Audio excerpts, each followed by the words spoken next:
Our next guest speaker, isa sa mga nagtuturo dito sa Islamic Center sa Gitnang Silangan. Nagtuturo din sa mga online studies at nagtuturo sa ating VR Department QTU. Walang iba kundi si Ustadz Yunus Pantaleon.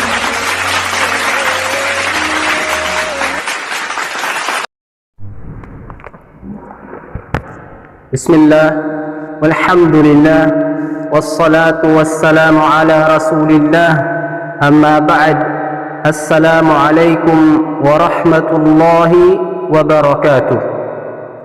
Unang-una sa lahat, ang lahat ng pagpupuri at pasasalamat ay tanging sa ating Diyos na tagapaglikha na walang iba kundi si Allah subhanahu wa ta'ala, ang nag-iisang Diyos, ang nag-iisang Panginoon. Hindi siya ipinanganak at hindi siya nagkaanak at sa kanya ay walang maihahalin tulad. At ang pagpapalat kapayapaan ay mapa sa ating huling propeta na si Propeta Muhammad sallallahu alaihi wasallam. Mga kapatid, mga minamahal naming tagapakinig, ako po ay nagagalak dahil sa pagpapaunlak o dahil sa inyong pag-imbita sa akin upang magbigay sa inyo ng kaunting pagpapaalala, lalong-lalo na sa ating mga estudyante na magtatapos sa taong ito. Para po sa ating mga estudyante na mga magtatapos ng batch 10. Ako po ay nagpapasalamat din sa ating founder na si Aisha Mu'minah at ganun din ang ating advisor na si Talib Matun. At ganun din po ang ating presidente na si Aliyah Baquetes. At ganun din po ang ating mudira VR Department na walang iba kundi si Rowena Isnaira Kadalim Abdul Karim. At ang mudira ng Rules Department na walang iba kundi si Radzma Arakani Sani. Alhamdulillah, isa na mga napakagandang pangyayari sa buhay ng isang tao, lalong-lalo na sa ating mga mag-aaral, ay ang makapagtapos sila sa kanilang pag-aaral. At alhamdulillah, dahil dumating ang oras na ito, ang taong ito na kung saan ang ating mga estudyante ay magtatapos. Bilang isang paalala sa ating lahat, ay magbibigay po tayo ng mga hadith, pagpapaalala din mula sa sinabi ng ating mahal na Propeta Muhammad sallallahu alaihi wasallam.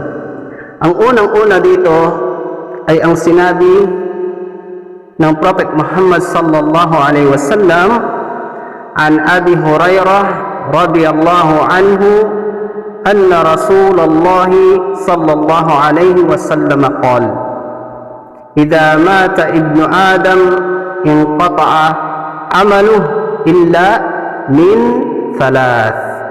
Okay? So ang sabi ng Propeta Muhammad sallallahu alaihi wasallam na isinalaysay ni Abu Hurairah, ang sabi ng Propeta Muhammad sallallahu alaihi wasallam, إذا مات ابن آدم, kapag ang anak ni Adan ay mamamatay, ay ang kanyang mga gawain ay magwawakas, mapuputol, maliban sa tatlo. So itong hadith ng Prophet Muhammad sallallahu alaihi wasallam ay bilang paalala sa atin bilang isang mga Muslim na lahat po tayo ay mamamatay. Lahat ng mga anak ni Adan ay mamamatay. At ang lahat ng ating mga gawain dito sa mundo pag namatay tayo ay magwawakas. Mapuputol po. Ito man ay kabutihan at ito man ay kasamaan. Kapag namatay po ang isang tao, ay napuputol ang mga gawain na ito. Illa maliban sa tatlo. So, subhanallah, para po sa ating lahat, para po sa ating mga admin, at sa ating mga mangangaral, at ganun din po ang ating founder at ang ating advisor, at sa lahat po ng mga nakikinig, na ang ating mga gawain, lahat ito ay magwawakas, maliban lamang sa tatlo. So ang unang-una dito na sinabi ng Propeta Muhammad sallallahu alaihi wasallam ay ang sadaqatul jariyah. Sadaqatul jariyah. Ano nga ba yung sadaqatul jariyah? Yung pagbibigay mo ng isang kawang gawa, na kung saan ang kawang gawa na ito ay napapakinabangan ng tao. Napapakinabangan po ng tao. At isa, subhanallah, isa sa mga, kung titignan natin sa ngayon, no, pwede tayong magpatayo ng masjid o kaya magbigay ng sadaka sa pampatayo ng masjid, at ito ay mapapakinabangan ng ating mga kapatid na Muslim sa kanilang pagdarasal. Na kahit po patay na po tayo, hanggat may nagdarasal doon, hanggat napapakinabangan ang masjid na ito, ay tuloy-tuloy pa rin ang ating mga mabubuting gawain kahit na tayo ay nasa ating mga libingan. Ang ganun din po ang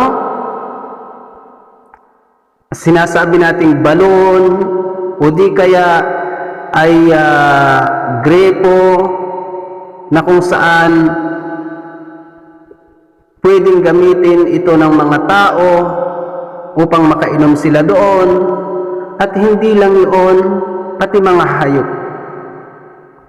So habang napapakinabangan ang grepo na ito o ang balon na ito o ang deep well na ito, ay nagkakaroon ka ng gantimpala kahit na ikaw ay nasa iyong libingan na.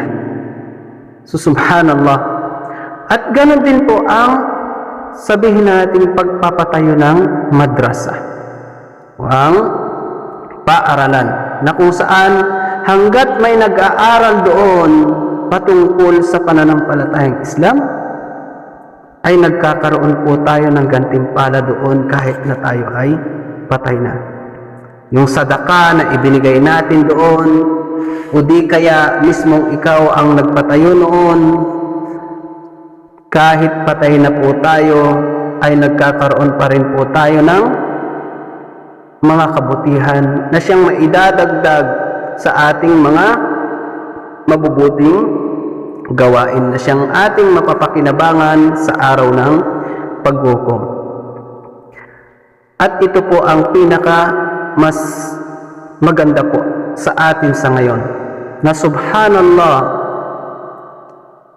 kahit walang madrasa na itinayo, na nandyan na nakikita mo na building, okay, na nandyan yung mga upuan, nandyan yung mga pisara upang pagsusulatan, Allahu Akbar. Ang gumawa tayo ng isang online madrasa ay kabilang ito. Dahil sa online madrasa na ito ay maraming nakakapakinabang dito. Maraming mga natututo dito. At subhanallah, naway biyayaan tayo ni Allah subhanahu wa ta'ala sa lahat ng ating mga mabubuting gawain, sa ating pagtuturo, sa ating pag-aaral dito sa madrasa na ito. Kagaya na nga lamang na ginawa ng ating founder, 10 ng kanyang mga kasamahan ay ang QTO, na kung saan makikita natin na marami po Marami ng mga nakapag-graduate dito sapagkat batch 10 yung mag-graduate ngayon. So, ibig sabihin, siyam na po yung mga nakapag-graduate dito sa QTO na ito, na kung saan marami silang mga natutunan sa kanilang pag-aaral dito, na kung saan yung mga nagtatag ng madrasa na ito, online madrasa, ay napakalaki na po ang gantimpala na kanilang makukuha, na idadagdag sa kanila ni Allah subhanahu wa ta'ala sa araw ng paghukom. Bakit? Dahil ang kanilang mga naturuan at nagturo din sila, itinuro din ng itinuro nila, ng tinuruan nila. So kung titignan natin, subhanallah, yung gantimpala ng tinuruan mo at nagturo din siya at nagkakaroon din siya ng gantimpala doon, kung ano man yung gantimpala na nakukuha ng iyong tinuruan, at doon din sa tinuruan niya ay nagkakaroon ka rin doon ng gantimpala. So, subhanallah, ito yung kaalaman o ito yung kabutihan ng pagtuturo. So, yun ang isa sa mga sinabi ng Propeta Muhammad sallallahu alaihi wasallam. At ang pangalawa doon ay ang ilm. Okay? Ay ang ilm. Aw ilmun yantafa'u bih. Ang ilm o ang kaalaman na siyang pakikinabangan. Okay? At ang sinasabi dito ng mga scholar patungkol sa kaalaman na ito ay ang kaalaman sa ating din, kaalaman sa ating pananampalataya, kaalaman sa ating relihiyon. Ito yung tinutukoy ng ating mga scholar, ito yung tinutukoy sa kaalaman dito. At hindi yung kaalaman sa mga makamundong bagay. So papasok pa rin dito yung pagtuturo natin sa pananampalatayang Islam. Tuturuan natin yung ating kapatid halimbawa kung paano magdasal, kung paano magwudu, kung ano yung mga rules sa Islam, kung ano yung mga dapat nilang gawin sa kanilang pagdarasal halimbawa, ano yung mga haram at kung ano yung mga halal. So ang lahat na ito ay sakop dito sa kaalaman na ito, na kung mayroon tayong kaalaman na iyon at itinuro natin sa iba nating mga kapatid at natuto sila dito, kahit patay na po tayo ay tuloy-tuloy pa rin ang ating mga maubuting gawain. At ganon din po ang pangatlo ay ang waladun salihun yad'ulah. At ang anak na ang mabuting anak na siyang mananalangin sa iyo. So subhanallah, pasok pa rin dito mga kapatid sa Islam yung mga anak natin na nag-aaral ng Quran.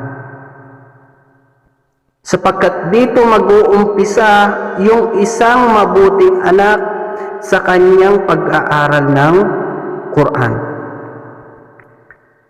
Doon siya magiging mabuti unang-una. Yung pag-aralan niya ang salita ni Allah subhanahu wa ta'ala.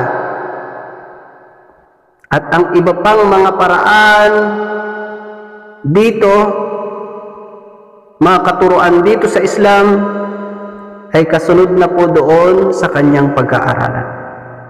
Kaya kung titignan natin mga kapatid, mga admin natin, na kung hindi ka man isang anak ngayon, ikaw ay magkakaroon ng anak. Kung ikaw ay anak sa ngayon, mabuting biyaya sa iyong ina at sa iyong ama, sapagkat binigyan sila ng isang mabuting anak. Binigyan sila ng isang anak na kung saan pinag-aaralan niya ang Quran, ang salita ni Allah subhanahu wa ta'ala. Binigyan sila ng anak na mga mabubuti, na kahit patay na sila ay ipapanalangin nila ang kanilang mga magulang. So ito ang kabutihan ng isang ina o ng isang magulang, na magkaroon sila ng isang mabuting anak na siya yung mananalangin sa kanila na kahit patay na sila, na sila ay patawarin ni Allah subhanahu wa ta'ala sa kanilang mga nagawang mga kasalanan. Naway pagkalooban tayo para sa mga magulang, ipinapanalangin natin na naway pagkalooban tayo ng isang mabuting anak, upang sa ganon kahit wala na tayo sa mundong ito, ay tuloy-tuloy pa rin yung ating mga mabuting gawain. At ganon din po doon sa mga anak. Ganon din po doon sa mga anak na nag-aaral ng salita ni Allah subhanahu wa ta'ala. Kanilang pinag-aaralan kung paano basahin ang salita ni Allah subhanahu wa ta'ala. Sa isang hadith ng Propeta Muhammad sallallahu alaihi wasallam na kanyang sinabi, khairukum man ta'allama al-Qur'ana wa 'allama. So dito sa hadith na ito na sinabi ng Propeta Muhammad sallallahu alaihi wasallam, ang pinakamainam sa inyo ay siya na nag-aral ng Quran at ipinamahagi niya ito. So itong hadith na ito is subhanallah, napakalaking gantimpala, sapagkat at sila yung mga mas mainam. Sila na nag-aral ng Quran. Khairukum, ang pinakamainam, pinakamabuti sa kanila, man ta'allama al-Quran, siya na nag-aral ng Quran. Nag-aral. Unang-una ay ang pag-aaral. Kaya dito sa ating online madrasa na ito, nag-uumpisa doon sa pinaka mababang level hanggat sa papuntang taas, na kung saan doon sa pinakamababa ay pag-aaralan mo doon kung paano magbasa ng mga letra ng Arabic. So doon pa lang pag-aaralan mo na. At pagkatapos noon ay iyo namang ipapamahagi kung ano yung natutunan mo sa pagbabasa ng Quran, kung paano intindihin ang Quran, na kung kaya sila yung pinaka-mainam, pinaka-mabuti. Bakit? Dahil sa isang hadith ng Propeta Muhammad sallallahu alaihi wasallam, kanyang sinabi, man qara'a harfan min kitabillah falahu ajra. So sa isang hadith ng Propeta Muhammad sallallahu alaihi wasallam na kanyang sinabi, sino man ang magbasa ng harf, ng letra mula sa salita ni Allah, ito yung Quran, siya ay magkakaroon ng gantimpala. At ang gantimpala na ito ay magkakaroon ng madudoble siya hanggang sa 10 doble. Okay? So madudoble yung isang gantimpala mo hanggang sa 10 na gantimpala sa isang letra lang yun. Man qara'a harfan min kitabillah, sino man ang magbasa ng isang letra mula sa aklat ni Allah subhanahu wa ta'ala ay magkakaroon siya ng hasana. Wal hasana bi'ashri amthaliha. At ang hasana nito ay madudoble hanggang sa 10 hasana. So kung titignan natin, subhanallah, mga kapatid sa Islam, mga ngaral natin, dito pa lang sa hadith na ito ito yung kahalagahan sa ating pagbabasa ng Quran. Ito yung kahalagahan sa ating pagbabasa ng Quran. Isang letra lang ang mabasa mo sa aklat ni Allah subhanahu wa ta'ala ay magkakaroon ka na ng hanggang 10 hasana. Isang letra lamang po. Na kung kaya, ito yung pinakamainam, subhanallah, kung gusto mo ng maraming hasana, saan ka pupunta?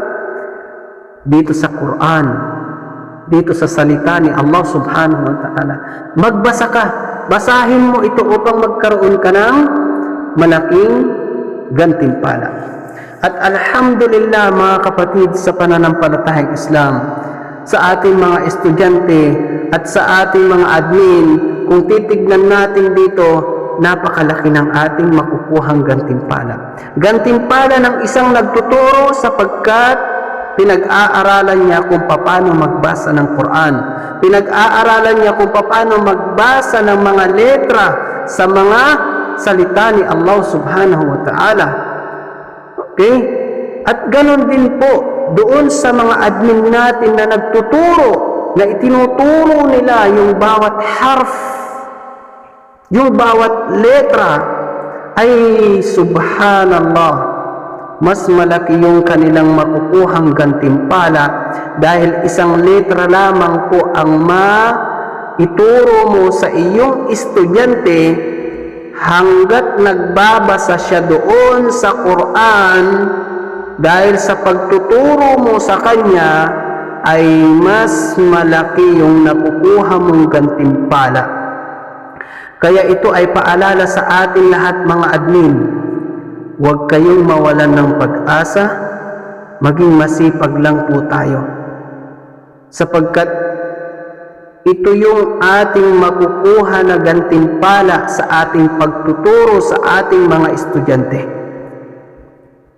Alam natin na halos karamihan sa ating mga admin dito ay karamihan sa kanila ay OFW, na kung saan karamihan pa sa kanila ay mga nagtatrabaho sa bahay. Yung mga iba puyat, pero nandoon pa rin sila, nagtuturo pa rin sila, nagmumulahawa pa rin sila, nagchi-checking pa rin sila sa mga pagbabasa ng kanilang mga estudyante. Pag minsan kahit puyat na sila, ito ang sakripisyo ng mga admin natin sa pagtuturo dito sa QTO. Kaya malaking biyaya sa inyo mga admin, sapagkat biyaya dahil sa pagtuturo mo at biyaya dahil sa sipag mo sa pagtuturo, dahil sa sakripisyo mo upang maituro mo sa ating mga estudyante kung ano man yung kanilang gustong matutunan dito sa kanilang pag-aaral. Kaya subhanallah mga kapatid sa Islam, ito is paalala unang-una sa akin at sa ating lahat na naway maging masipag tayo sa ating pagtuturo sa ating mga estudyante, sapagkat nandyan ang mga biyaya na makukuha natin. Na kung babalikan natin yung unang hadith na binasa natin, na kahit patay na tayo ay tuloy-tuloy pa rin yung ating nakukuhang gantimpala dahil sa ating pagtuturo sa kanila. Lalo pa kaya kung yung tinuruan mo ay nagturo din, at yung tinuruan ng tinuruan mo ay nagturo din. Allahu Akbar. Napakalaki yung gantimpala na makukuha mo, kapatid ko sa Islam. Kaya advice ko po, paalala ko po sa ating mga estudyante na pag-aralan po natin ang salita ni Allah. Kaya advice ko po sa ating mga estudyante na maging masipag po tayo sa ating pag-aaral, ng salita ni Allah subhanahu wa ta'ala, upang sa ganon ay marami po tayong makukuhang gantimpala dito. Linisin po natin ang ating mga niya, ang ating mga intensyon, na gagawin po natin ito para lamang kay Allah subhanahu wa ta'ala. Ito is paalala sa atin lahat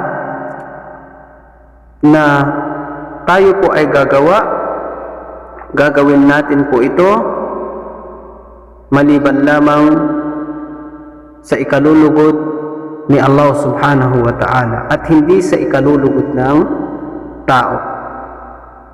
Dahil mawawalang saysay ang ating mga nagagawang kabutihan dito kung ang ating intensyon sa ating pag-aaral ay upang makilala lamang tayo ng ating mga kaibigan o ng ating mga kakilala na sasabihin na tayo ay mga marurunong na, o ipinapakilala natin sa kanila na tayo ay mga magagaling na sa pagbabasa ng Quran. Kumbaga, ipinagmamalaki natin ito sa kanila. Nang dahil doon, nawawala po ng saysay yung ating mga mabubuting gawain, dahil ang niya natin ay upang ipakita lamang sa mga tao na ikaw ay magaling na o magaling sa pagbabasa ng Quran. So, paalala po sa ating lahat na mag-aaral po tayo sa ating pananampalataya para lamang po kay Allah, sa ikalulugod ni Allah subhanahu wa ta'ala, upang hindi mawalan ng saysay ang ating mga mabubuting gawain na ito. Okay? So, panglas na hadith na ating babanggitin bago tayo matapos ay ang hadith na ito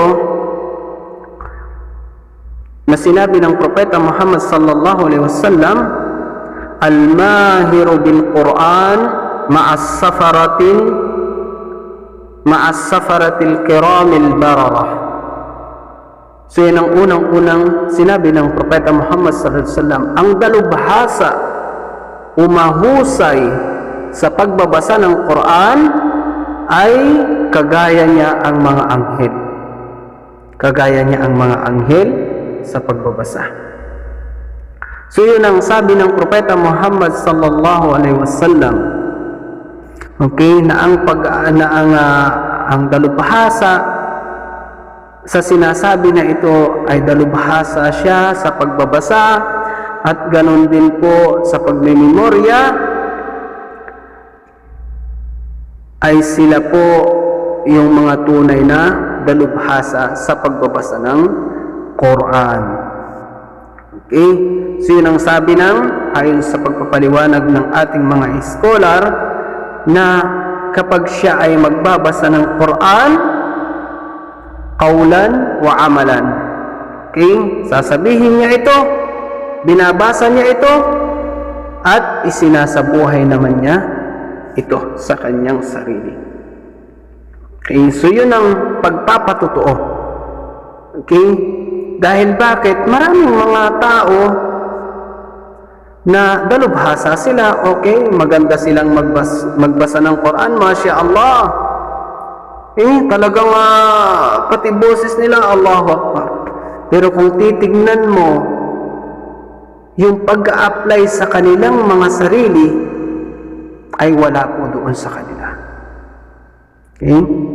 Pero kung titignan mo kung paano magbasa ng Quran, subhanallah, napakaganda niyang magbasa. So ang pagpapatunay dito, yung kagdalubhasahan mo sa pagbabasa ng Quran ay nasaan? Doon sa pagsasabi mo nito at ang pagsasagawa mo. So yun ang sabi ayon sa pagpapaliwanag ng ating mga scholar. Okay? At ang pangalawa doon na sinabi ng Propeta Muhammad sallallahu alaihi wasallam, "Walladhi yaqra'ul Qur'an wa huwa 'alayhi syaqqun wa yatata'ta'a fihi lah ajra." Okay, wa yatata'ta'a fihi lahu ajra. Okay? So ito naman yung para sa atin. Okay? At siya naman na nagbabasa ng Quran at sa kanyang pagbabasa, yung tao na ito ay wayatata'a ay siya ay pautal-utal sa kanyang pagbabasa. Okay? Siya ay magkakaroon ng dalawang hasanah, dalawang gantimpala. So subhanallah,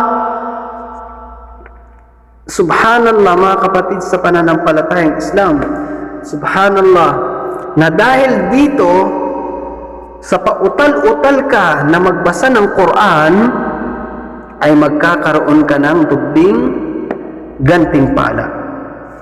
Dubling gantimpala. So, wag mong isipin, kapatid ko sa Islam, wag mong isipin na kung ikaw ay pautal-utal na magbasa ng Quran ay para bagang iisipin mo na ay ang hirap naman magbasa ng parang hindi ko na kaya. Di ba? Parang nawawalan ka na ng pag-asa na matuto ka ng salita ni Allah subhanahu wa ta'ala. Kapatid ko, bago pa man yan, ay sinabi na ng mahal na propeta Muhammad sallallahu alaihi wasallam nang dahil sa pautal-utal mo na pagbabasa na yan, ay magkakaroon ka ng dubling gantimpala, kapatid ko. So, hindi masasayang yung pautal-utal na pagbabasa mo. Dahil, mas malaki yung ibibigay sa iyo na gantimpala. Bakit po? Dahil ikaw ay nagbabasa ng Quran, pinagsusumikapan mo ito, at ikaw ay hirap sa pagbabasa nito, na kung kaya, dahil sa kasipagan mo na yan, dahil sa gusto mo talagang matutunan yung kung paano basahin ang Quran na ito, ay bibigyan ka ni Allah subhanahu wa ta'ala ng dubling gantimpala. Allahu Akbar. Subhanallah. Si Allah subhanahu wa ta'ala, mga kapatid sa Islam, hindi niya sasayangin yung ating mga gawain. Kung ito ay ginagawa natin, sinisikap natin ito para lamang kay Allah subhanahu wa ta'ala. Subhanallah. Hindi niya sasayangin ang mga mabubuting gawain na ito kung ginagawa natin ito para lamang kay Allah subhanahu wa ta'ala. Allahu Akbar. Allahu Akbar. So, ito yung paalala sa atin, mga kapatid sa Islam. Paalala sa mga admin at paalala sa mga mag-aaral at mga ngaral, at ganoon din paalala po sa mga nakikinig sa lecture na ito o sa pagpapaalala na ito, mga kapatid sa Islam. So, ito yung gusto nating iparating para po sa ating magagraduate, no, sa taong ito. Isa po na maibibigay ko sa inyo na paalala na alam natin na hindi nagtatapos ang ating pag-aaral. Hindi po nagtatapos hanggat sa tayo ay bawian ng buhay. So maaaring kayo po ay nag-graduate sa QTO, sa Quran Online, madrasa na ito. Okay? Subalit, hindi po dyan nagtatapos ang inyong pag-aaral. Tuloy-tuloy lang po natin ang ating pag-aaral sapagkat ang kaalaman sa Islam ay napakalawak. At hindi kailanman ninyo makukuha yung kumpletong kaalaman sa inyong pag-graduate sa taong ito. So, bilang paalala ko sa ating lahat, kayo ay nagtapos, subalit tuloy-tuloy nyo lang ang inyong pag-aaral, at hindi lang yon, hindi pa rin nagtatapos ang inyong obligasyon dito sa QTO. Tumulong kayo dito sa madrasa na ito upang mas marami pa kayong maturuan at upang mas marami pa kayong makuhang gantimpala. Kung gusto nyo ng gantimpala, huwag kayong aalis dito. Kayo na mga admin, ipagpatuloy ninyo ang inyong pagtuturo dito sa QTO. sapagkat nandito makikita naman natin yung mga estudyante dito na talagang nag-aaral. At ganoon din po, paalala din po sa ating mga estudyante na tuloy-tuloy din lang po ang inyong pag-aaral. Mararating din ninyo kung ano ang narating ng ating mga nagtapos. Okay? Lagyan lang po natin ng pagtitiis, pagsusumikap, dahil ang ating pinag-aaralan dito ay ang salita ni Allah subhanahu wa ta'ala. Hindi natin pinag-aaralan dito yung mga makamuntong bagay. Sa bawat letra na makukuha mo dito, na malalaman mo dito kung paano basahin, ay nagkakaroon ka ng gantimpala kay Allah subhanahu wa ta'ala. Lalo pa kaya kung ito ay ituro mo sa iba. Na kung kaya paalala sa atin mga aral natin, tiis lang po. Magtiis tayo sa ating pag-aaral, sapagkat diyan po tayo makakakuha ng maraming gantimpala. So hanggang dito na lamang, naway makapagbigay ito ng pagpapaalala sa bawat isa sa atin, unang-una sa aking sarili at sa ating lahat. Ipinapanalangin natin kay Allah subhanahu wa ta'ala na patawarin tayo sa ating mga nagawang mga kasalanan. Ipinapanalangin natin kay Allah subhanahu wa ta'ala na gawing kapaki-pakinabang anuman yung ating mga natutunan. At tulungan tayo ni Allah subhanahu wa ta'ala sa mga naisagawa anuman yung ating mga natutunan, unang-una sa ating sarili, at tulungan din tayo ni Allah subhanahu wa ta'ala upang maipamahagi ito sa iba. So hanggang dito na lamang, wa subhanakallahumma wa bihamdik, ashhadu an la ilaha illa ant, subhanakallahumma wa bihamdik, ashhadu an la ilaha illa ant, wa astaghfiruka wa atubu ilaik. Syukran, jazakallahu khairan, Admin Yunus Pantaleon.